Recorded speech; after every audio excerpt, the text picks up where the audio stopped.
Pois é, como a gente já debateu nesta edição, o Brasil chegou ao terceiro mês seguido de deflação. Sobre esse resultado e as perspectivas para a economia brasileira a partir de 2023, vamos conversar agora com a economista Zeina Latif. Zeina, boa noite, seja bem-vinda ao Jornal Jovem Pan. Boa noite, um prazer, obrigado pelo convite. Imagina, o prazer é todo nosso. Bom, Zeina, a China anunciou novos lockdowns, há uma escalada da violência no conflito entre Rússia e Ucrânia, a inflação correndo solta por todo o mundo, nos Estados Unidos, na Europa muito também. E aí eu gostaria de saber da senhora, muitos desafios, né, para o ano que vem, para 2023, para o próximo governo brasileiro. Quais devem ser, então, as prioridades, as principais reformas, os principais projetos? Aqui acho que vale a pena alguns comentários. A gente está falando de um mundo mais complexo, com mais eventos climáticos, de saúde pública, que estão, para muitos especialistas, até correlacionados, e certamente a geopolítica mais complexa.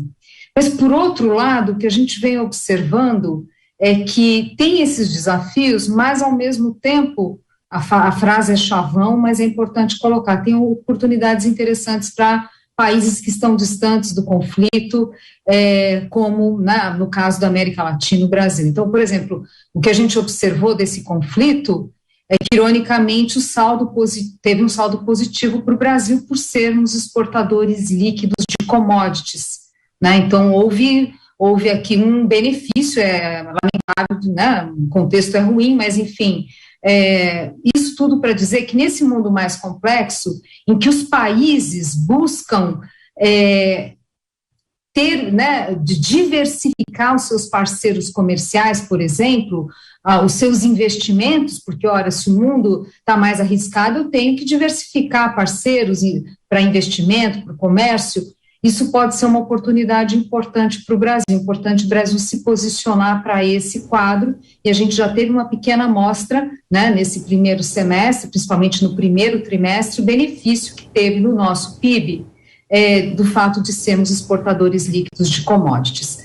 Agora, de qualquer forma, nós temos os nossos desafios aqui, que há décadas, há anos, estamos discutindo a necessidade de reformas. Tivemos uma importante retomada das reformas a partir de 2016, mas seria certamente muito importante acelerarmos esse processo. Muitas vezes perdemos a oportunidade de ter uma agenda política mais ambiciosa. Acho que um exemplo disso é a própria reforma tributária, né, da criação do imposto sobre valor agregado, que a gente acabou, né, o país perdeu o timing dessa reforma. Torcer para que o próximo presidente coloque como prioridade, quem quer que seja, esse tema no ano que vem. Na verdade, o que a gente tem é um país com baixo potencial de crescimento. Os economistas hoje discutem o quanto a retomada das reformas já pode estar ajudando nesse potencial, apenas para colocar todo mundo aqui na mesma página. Esse é um conceito da economia, que é o quanto que um país consegue crescer ao longo do tempo de forma sustentada, ou seja, sem esbarrar em gargalos da infraestrutura, de mão de obra, enfim. Ele está baixo, talvez não acima de 1,5, alguma coisa assim, ao ano, mas a gente precisa da celeridade, porque é um crescimento baixo e porque ele tem sido muito desigual nos últimos anos. Então, a gente olha, por exemplo, a melhora do mercado de trabalho, é muito desigual por classe de renda, né?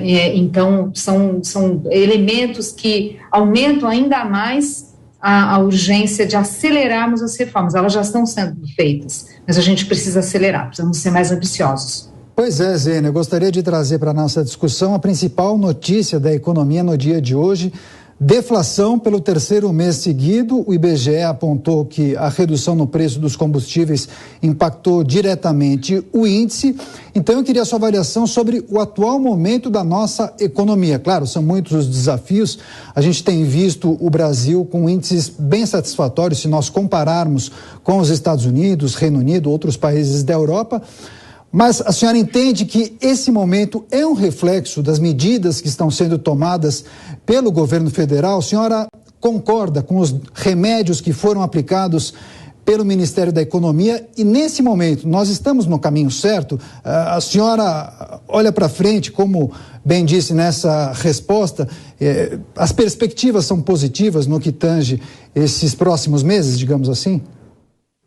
Olha, eu não vejo um quadro brilhante, não. Acho que o Brasil tem tido um desempenho bastante medíocre, na verdade. A gente até pode se surpreender em alguns momentos com os resultados, mas à luz do nosso histórico, a gente está falando de um país que tem um desempenho muito, muito modesto. A gente está crescendo menos que a América Latina, né, das últimas décadas para cá.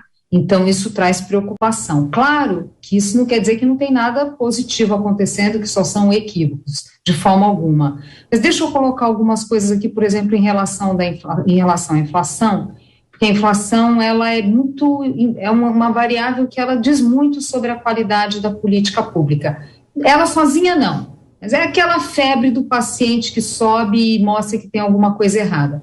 A inflação no Brasil começou a acelerar antes do que do resto do mundo, né? A gente sentiu mais. Por quê? Porque houve excessos do lado fiscal e que alimentaram ainda mais, né, os choques que estavam ali da Covid. Não por outra razão, o Banco Central, e de forma sensata, até iniciou a alta de juros antes de outros países, mas porque também o problema apareceu aqui mais cedo, né? O que a gente tem é que, mesmo no mundo, a inflação ainda está alta, mas já dá para a gente dizer que o pior já passou, já teve a inflexão.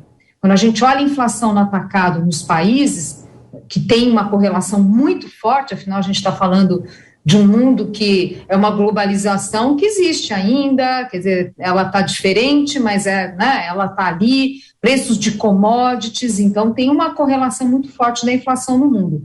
Quando a gente olha a inflação no atacado, ela já teve uma inflexão, o pior definitivamente já passou. A gente pode discutir a velocidade dessa melhora, né?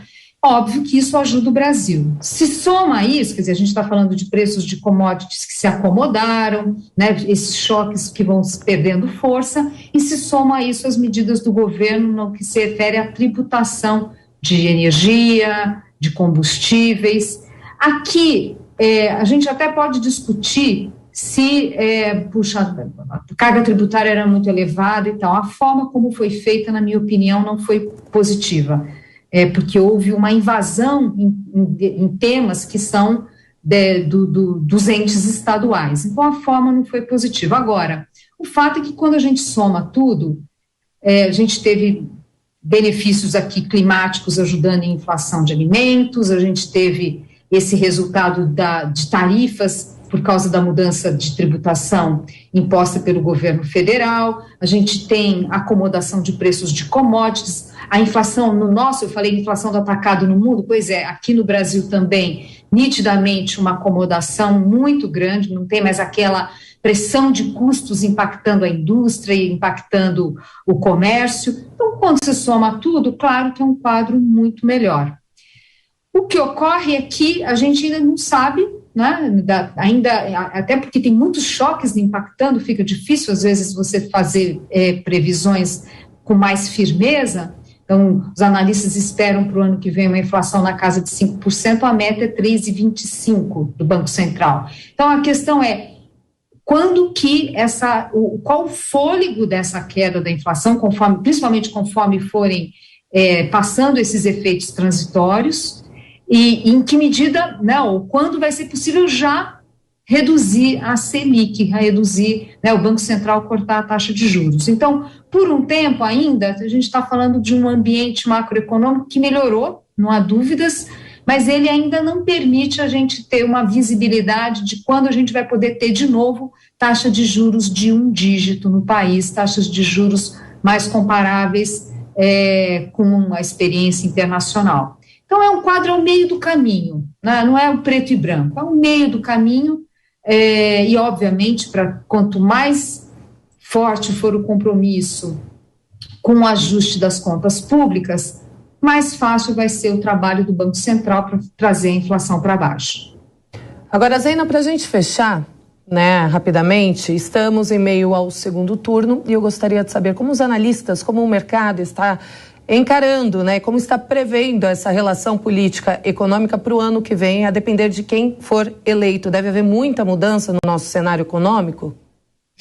Olha, você sabe que o quadro ele está muito opaco, né? A gente não tem clareza do que vão ser as agendas. Eu diria para você que, ao contrário da intuição das pessoas, o mercado financeiro dá sim o benefício da dúvida para os candidatos em ano de eleição. Uma forma de olhar isso é olhar os preços de ativos em relação àquilo que seria esperado dado o cenário internacional. Então, por exemplo, eu olho não a taxa de câmbio, ela por si só, mas o que seria o esperado dado o próprio ciclo da moeda americana no mundo. Mesma coisa vale para a Bolsa. Não é o nível da Bolsa, mas comparativamente a outros países. E o que a gente observa é que, geralmente, em ano de eleição, as coisas não são tão descoladas assim. Claro que tem alguma volatilidade, não estou negando isso, mas eu acho que existe um certo benefício da dúvida. Uma parte também é a dificuldade de fazer grandes apostas diante da incerteza, né? Então, a gente não sabe exatamente como vai ser a agenda econômica, e aqui um ponto a colocar é a pobreza do debate eleitoral. O debate eleitoral é muita pancadaria e pouca discussão de país. Então, isso dificulta também, né? Atual debate está pior do que 18. 18 a gente sabia, por exemplo, que ia ter reforma da Previdência. Esse era um tema que os candidatos colocavam ali um compromisso, né? Ninguém negava a necessidade de uma reforma da Previdência, e a discussão no mercado financeiro era, tá bom, vai ter, mas o que exatamente? Mas havia uma percepção que haveria a reforma da Previdência. Hoje a gente está muito opaco quais são as prioridades de reformas daqui para frente, e lembrando que não tem tantos temas assim já colocados com debate maduro. Por exemplo, a reforma tributária, do IVA, né, da criação do imposto sobre valor agregado, que eu já coloquei aqui. Eu tenho uma visão benigna de que ela deve avançar, porque eu vejo um debate mais maduro. Mas é isso, não vejo nenhum compromisso por hora, né? E não tem muitos outros temas muito maduros. Por exemplo, uma reforma administrativa, que seria bastante importante, não me parece que seja um tema suficientemente maduro. Então, eu temo que, do ponto de vista de reformas, o ano que vem não seja lá muito ambicioso. Talvez torcer para sair a tributária, mas eu temo que reformas estruturantes não se aproveite o primeiro ano de governo, que é quando o presidente tem mais capital político. Tem medo que se desperdice esse período e não se faça reformas mais ambiciosas. Certo. Mas, enfim, acho que há um compasso de espera do mercado, todo mundo esperando o próximo presidente descer o palanque e definir mais claramente a sua agenda. Conversamos, então, com a economista Zeina Latif. Mais uma vez, muito obrigada, excelente noite para a senhora. Eu que agradeço. Um abraço.